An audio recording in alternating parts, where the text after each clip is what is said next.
This is Algebra 1, spring test, number 3. We're going with number 3 since week 3 study guide. First set of directions say to graph the inequality. Number 1 says D is less than -2. Remember, you can determine if it's less than or greater than because you can write the word less, and then we can come up behind it with less than. With the one that says less than, you cannot do that with greater than. So D is less than -2, but all we're doing with this one is graphing the inequality. Remember, you don't have to make a very detailed graph with this kind of stuff. You're going to be choosing with a multiple choice test. You'll be choosing ones that have different marks that'll show -1, -2, -3. It'll keep going like that. Just make sure that you're on the left side of 0. Okay, when we graph this inequality, we're going to put ourselves a bubble at -2. We have to determine if we color the bubble in or not. You color it in if it says or equal to. It does not say or equal to right there. It just says less than. So since D is first and then it says less than, we want to make it match going the same direction as that. We know our smaller numbers that way, or less than is that way. So that would be your graph. X is greater than or equal to 2 for this one. Again, it's the opposite way as the last one that said less than. This one's greater than, and this one says or equal to. It says, I'm sorry, +2. Again, you need to show 0 and 2. Make sure you show 2 as being a positive number. We're going to put ourselves a bubble at 2. And again, since it says or equal to this time, unlike number 1, we're going to fill the bubble in. That means to count the number 2. And then it's showing it going that direction. So our arrow is going to go that way when we graph it, or greater than is all of your larger numbers, or we're going to the right. Write an inequality for the graph. Where we have a graph that shows numbers going this direction, you have to identify what this is. Notice it's counting by 2's. Going down, it's a negative value, so we'll say X, and then we'll call that -1 because it looks like it's halfway between 0 and -2. It's going that direction. Remember, your graph, the arrow that the direction you're going matches whatever it says as long as your variable is first. So it says this way, X is less than -1. You just have to determine, do I make it say or equal to or not? It is an open bubble, so you do not say or equal to. X is less than -1. Tina can type at least 45 words per minute, right? And graph an inequality to model the situation. At least, there's your key. So X and 45. We're trying to determine what do I put in between those. Okay, so she's going to type 45 words or more. So X has to be bigger than 45. So remember, the big mouth eats the big number. X is bigger than 45, so make sure the mouth opens to the X side. But she can type 45. That would suffice. That would be good. That would do what she wants as far as the description we have, at least 45 words per minute. So not only is it X is greater than 45, it's X is greater than or equal to 45. That would be your inequality. It says, and graph an inequality. Again, when you graph it, you don't have to get extremely detailed. Just show 45 as being a positive number. So if 0 is there, 45 is on the right-hand side of it. Greater than or equal to, we're going to put ourselves a bubble there. The or equal to part says, fill it in, color it in. Greater than, since X is first, it's pointing that direction. We're going to go that direction when we shade it. Or know that greater than, or where your larger numbers are, or greater than has an R in it, and R goes to the right. Solve these inequalities, graph the solutions. X minus 6 is less than or equal to -9. You want to get X by itself, so you undo -6 by adding it. If you add it to the left, add it to the right. X, -9 plus 6 is going to be -3. Think of a number line, think of where it is. All you have to do at this point is determine, do I have to reverse the symbol or not, less than or equal to? All we did was added 6. We did not multiply or divide by a negative number. So you leave the symbol, stay exactly like it was, and it'll be X is less than or equal to -3. So here is your inequality solved out. X is less than or equal to -3. When you graph that out, again, show 2 points. It's -3, so show it on the left side of 0. Less than or equal to means we're going to color the bubble in. And since x is first and it's pointing going to the left, we're going to shade to the left. Or less than, you know, to go to the left. X over 7 is greater than 2. That means x divided by 7. You cancel out divide by 7 by multiplying by 7. If you do it to the left, make sure to multiply to right by 7. 2 times 7 is 14. Do we reverse the symbol or not? All we multiplied by was a positive number. You have to multiply by a negative number, and since we did not do that, we're going to leave the symbol just like it is. X is greater than 14. When you graph that again, you just need to show two numbers, 14 and its relation to 0. It's positive, so it'll be on the right of 0 like that. Put a bubble at 14. Do you fill it in or not? No, it's not or equal to. Greater than, it's pointing to the right. We're shading to the right where the greater than numbers are. Number 7 says negative x over 5. Okay, remember, normally we would put our negative, if we clean this up a little bit, normally we'd put our negative at the top, and that'll make it easier for us, especially when we're dealing with slope. This is one of those rare instances where it'll actually save us an entire step off the problem if we count that negative as being at the bottom. Remember, the negative can be at the top or bottom. It just can't be at both, because a negative divided by a negative will make it a positive, which is not what we're talking about. So what this says is x divided by negative 5 is less than or equal to 1.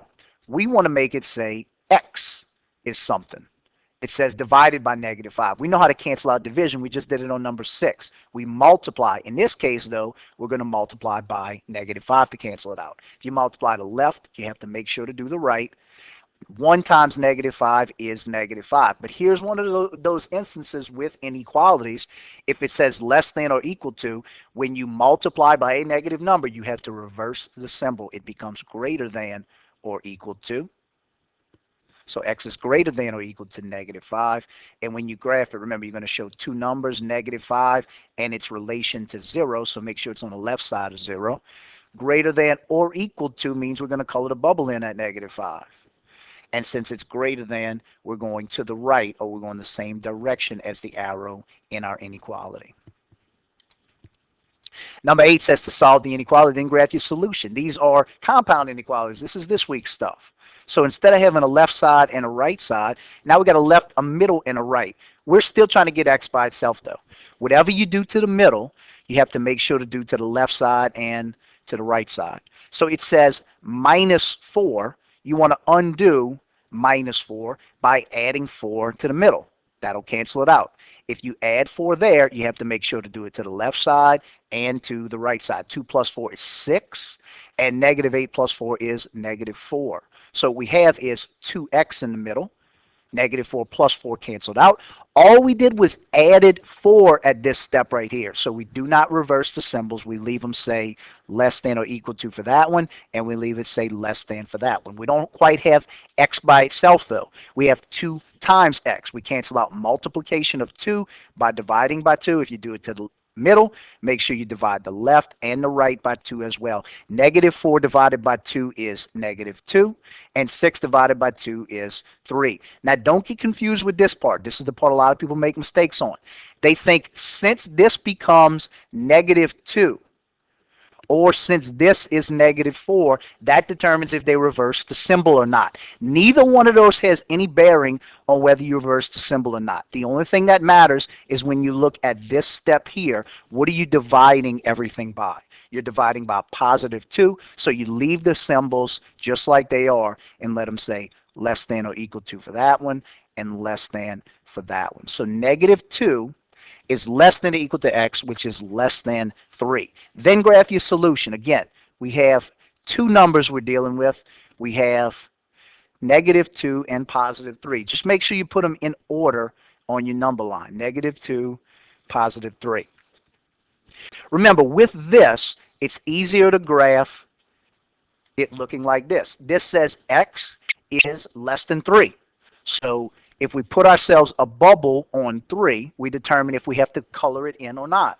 This one doesn't say or equal to, so we don't color it in. It says less than 3, and it's pointing this direction. The x is first, so that's the direction we're going to shade. For the other one, though, the other one is the one that confuses people, because it's written backwards. It says x is greater than or equal to -2. No, it doesn't say that. I read it that way. You can read it that way too if you change the order of x and -2. Just make sure the big mouth continues to eat the x, and then you'll be able to see it as well. X is greater than or equal to -2. When you graph that one, you're going to put a bubble at -2. It's or equal to this time, so unlike the other one, we are going to fill this one in. And it says greater than, so we're going to go this direction. So this direction, we're going to shade it that way. So this would be your graph, the area that's overlapped between -2 and 3, not counting the number 3. Number 9 says -6 is less than 2x minus 6, which is less than 12. Again, another compound inequality, another two-step inequality. You want to get x by itself. Undo -6 by adding 6 to the middle. If you do it to the middle, add it to the left and to the right as well. -6 plus 6 is 0. 12 plus 6 is 18. You cancel out -6 plus 6. It leaves you with 2x in the middle. All we did was add 6. We didn't do anything to reverse the symbols, so that's going to stay less than, and so will that. Then get x by itself by dividing by 2. If you divide the middle, do it to the left and the right as well. 0 divided by anything is going to remain 0. Pull that down to make it match a little bit. And 18 divided by 2 is 9. All we did was divide by a positive 2. You do not reverse the symbols. 0 is less than x, which is less than 9. When you graph this, it's going to be an equation. It's going to be a picture just like the last one we just did, except in this case, we still are showing two numbers. You're showing 0 and you're showing 9. The easier one to graph out of the two is x is less than 9, that one there. So less than means an open bubble, not a closed bubble. Less than means this direction. The other one, remember, it's going the other way. If you reorder it to say x and 0, just make sure the mouth eats the x. X is greater than 0. So x is greater than, again, an open bubble because it doesn't say or equal to. Greater than goes that direction. Number 10 and 11, we're just solving these inequalities. Undo -2 by adding 2 to both sides. K, -1 plus 2 is +1. No reason to reverse the inequality. Leave it, say greater than, just like it is. For this one, it says 5k minus 9. You have to distribute 5 times k. And 5 times -9 is -45. Is greater than 30. Now start undoing your operations. You want to get k by itself at the end. Undo the fact that it says -45 by adding 45 to both sides. 30 plus 45 is 75, and you have 5k, and you don't reverse the symbol at this sign because all you did was added, and in that case, a positive number. So greater than is still there. 5k means you multiply by 5. You have to divide by 5. You do it to the left, do it to the right. Bring k down. 75 divided by 5. We know 5 goes into 7 one time, and there's 2 left over. 5 goes into 25 5 times. So k is something 15. We have to determine, do we reverse the symbol or not? All you did was divide by a positive number, so you leave the symbol, say k is greater than 15. Write a compound inequality to represent the situation, then graph your solution. All real numbers, at least -9. So x is something -9. At least means it's going to be bigger than -9, or it could count -9. So x is greater than or equal to -9. Remember, you almost have to think backwards with the at least and at most ones. For the next one, it says at most 0. So again, x is something 0. At most, again, think backwards. It has to be, the number x has to be smaller than or equal to 0. Remember, the mouth eats the bigger one. Now, here's the key from this week with compound inequalities. It's and. So what you want to do is you want to write both of these inequalities together. You can't write them with the word and in the middle like you can with or inequalities. So take the smaller number, -9, x in the middle, and then 0. And this is what I was telling you on Tuesday. That one is in the same order as it is here. We wrote the -9 and the x backwards. But you make it match that symbol. That one says less than or equal to. you make this one match the same way. You'll never have you'll never have inequalities with x in the middle where one goes one way and the other goes the other way. That will not happen in this class. That won't happen. So -9 is less than or equal to x, and x is less than or equal to 0. Then it says graph your solution. Graph the both of them on the same number line. You know you need -9 and you need 0. Remember, in an and inequality such as this, you'll always have overlapping areas. Again, it's always easier to graph the one that has the variable first. X is less than or equal to 0 means we're going to color it in. We know less than is going to go that direction. The other one, -9 is less than or equal to x. You can go back to the way it's written here. X is greater than or equal to -9 in order to graph that one. When you graph it on a line, you know on your number line it says or equal to, so we'll fill the bubble in, and greater than is everything going that direction. There's your graph. Number 13 says write the compound inequality. You don't have any overlap here, so it's probably going to be an or inequality. So right here, just write this one first. You know you have x and you have -1. You're going this direction. This is the key here. So make that symbol say the same thing. Do you make it say or equal to? This says it's an open bubble, so no, you don't make it say or equal to.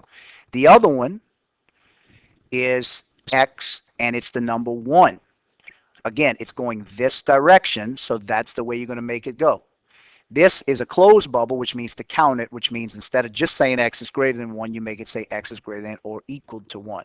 So x is either less than -1 or x is greater than or equal to 1. There is your compound inequality.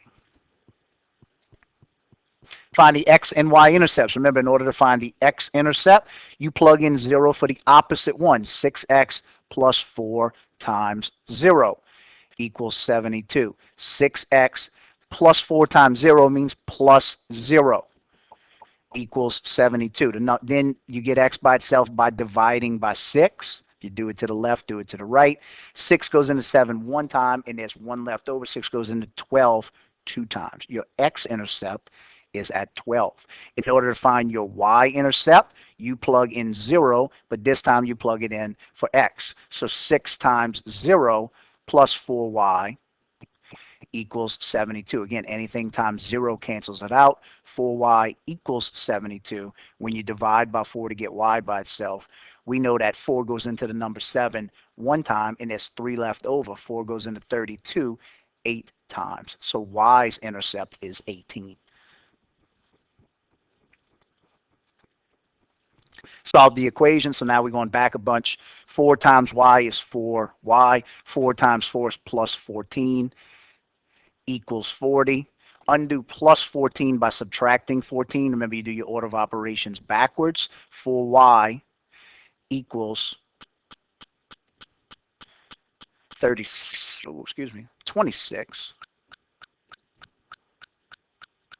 And then when you divide by 4 on both sides, y is going to be equal to, now 4 doesn't go into the number 26 evenly, but we can simplify it. We know the number 2 goes into both of them. 2 goes into 26 13 times and into 4 2 times. So y equals 13 over 2. For number 16, you have variables on both sides. Your goal is to try to get it to say x equals all by itself. Okay.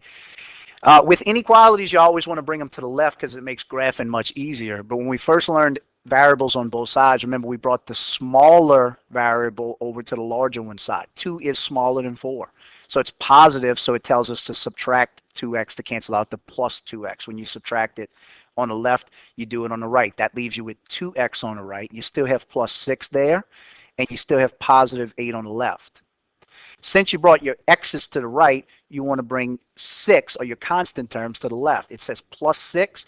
Undo that by subtracting 6. If you subtract it on the right, subtract it on the left. 8 minus 6 is 2 equals 2x. 6 minus 6 cancels out. One more step you need to do. You need to undo the fact that it says 2 times x by dividing by 2. If you do it to the right, do it to the left. 2 divided by 2 is 1. 2 divided by 2 is 1. So we have 1 equals x, which we know x equals 1.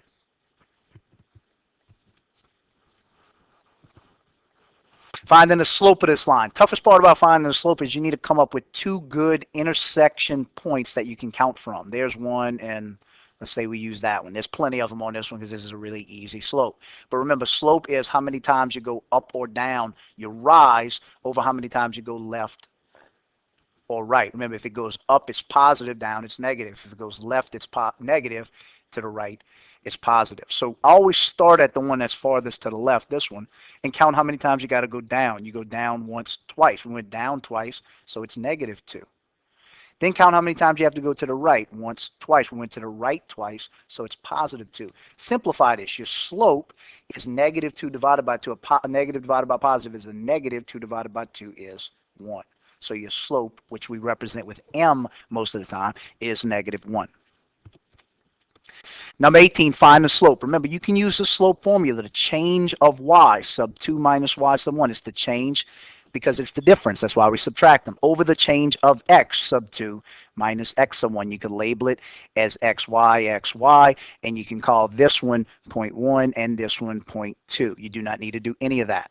You can simply say y sub 2 is 1 minus y sub 1 is 8. 1 minus 8 over, you can say x sub 2 is 7 minus x sub 1 is 4. 1 minus 8 is -7, and 7 minus 4 is 3. There's no number that goes into both -7 and 3, so your slope for this equation going through those 2 points is -7 over 3. Find the slope and y-intercept. Well, this is nice that they put this in slope-intercept form for us. Slope-intercept form we know is y equals mx plus b. And since it's mx plus b, it's already in that form. This is identified as our m, our slope is 5 over 6. And our y-intercept is our b value. Make sure you remember the sign that goes with it. Your y-intercept is -3. Number 20, write an equation given the slope and the y-intercept. Again, slope-intercept form, that's what you're given. Y equals mx plus b. We're filling in m and we're filling in b. That's all we're doing. So where we have m, we know it's 4. We're going to come in and in place of m, we're going to plug in 4. Where we have b, we know we have -2. In place of b, we're plugging in -2. Y equals 4x minus 2. Number 21 says write the slope-intercept form of the equation of the line. It's called the slope-intercept because you need a slope and you need a y-intercept, the b value. B is usually the easiest thing to find. You look and see where it crosses through the y-axis. That b value is at -1. Your slope is the next thing you got to find. If they have highlighted points such as this one and this one, use those. Find the slope just like we did a minute ago. How many times you go up and down, you rise, over how many times you go left and right, you run. Up 1, up 2, up 3, 4, 5, 6.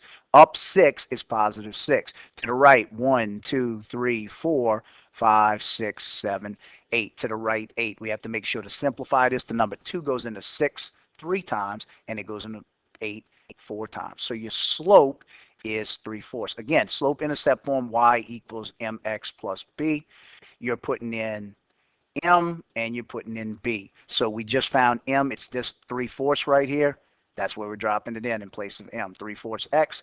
And we just found b earlier. We're putting that in place of b, -1. 3/4 x minus 1. 22 says use the slope and y-intercept to graph the solution. We're more like sketching this because we don't have to have a perfect graph. We just have to make sure, since this is the m, 1 over 2, and this is the y-intercept, 4, we know our b tells us where to begin at 4. So on our y-axis, where it says 1, 2, 3, 4, is where we begin right there.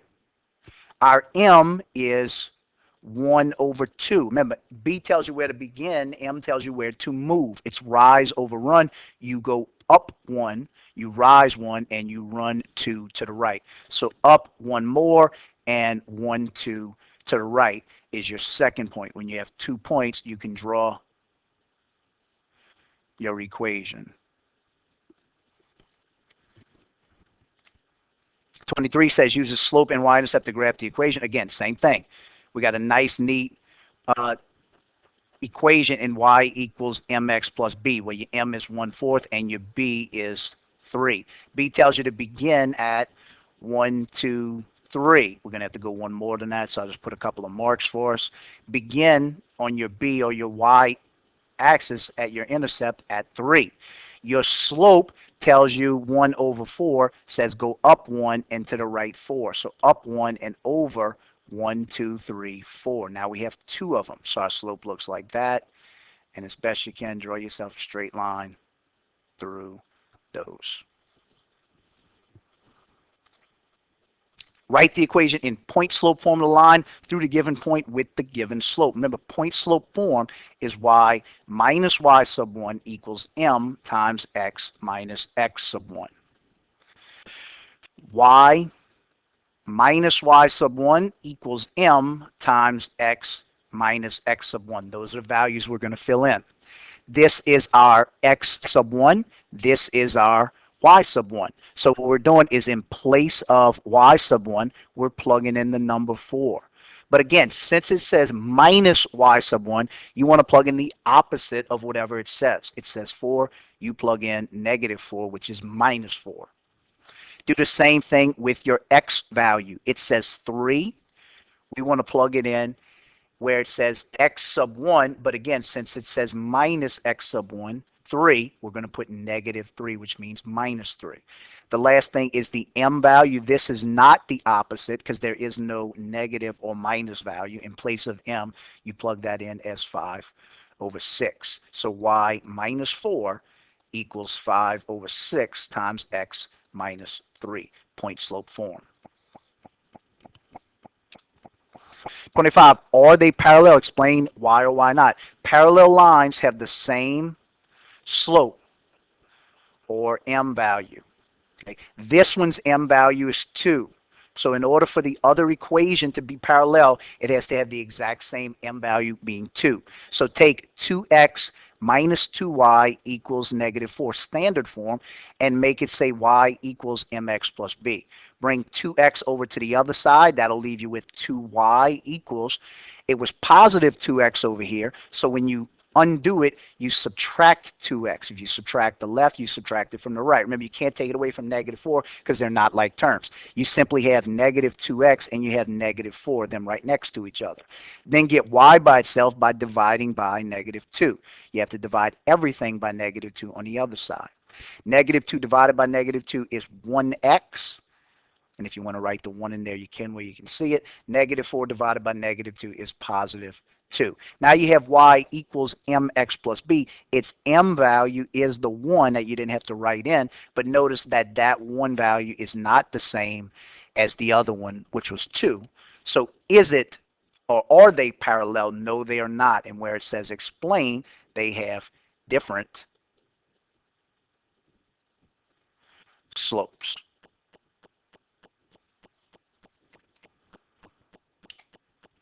26 says write an equation for the line parallel to the given line that passes through the given point. So if it's parallel to this line, we know this says y equals mx plus b. Its m value is negative 1/3. Remember, parallel lines have the same slope. So the new equation is going to go through, it's going to have the slope negative 1/3.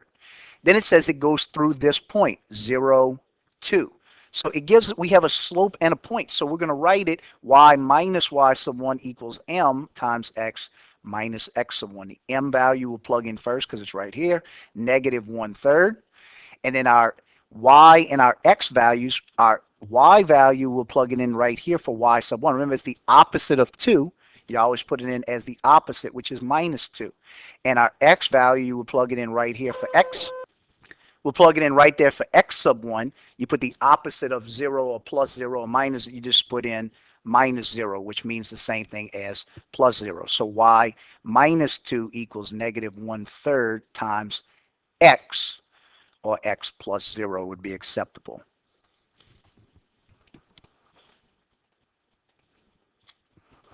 '27 tells tell whether they are parallel, perpendicular, or neither. Remember, for parallel lines, they have to have the same slope. For perpendicular, it has to be the negative reciprocal. Remember, that means to flip it and then change it. So if it's not either one of those, then you're going to choose neither one. You can see the slope of this one. It's negative 1 over 6. So we're going to compare that negative 1 over 6 to the other equation when we convert it to where we can see its slope. Y equals mx plus b is what you want. Bring 12x over by subtracting it. So you have negative 2y equals negative 12x plus 16.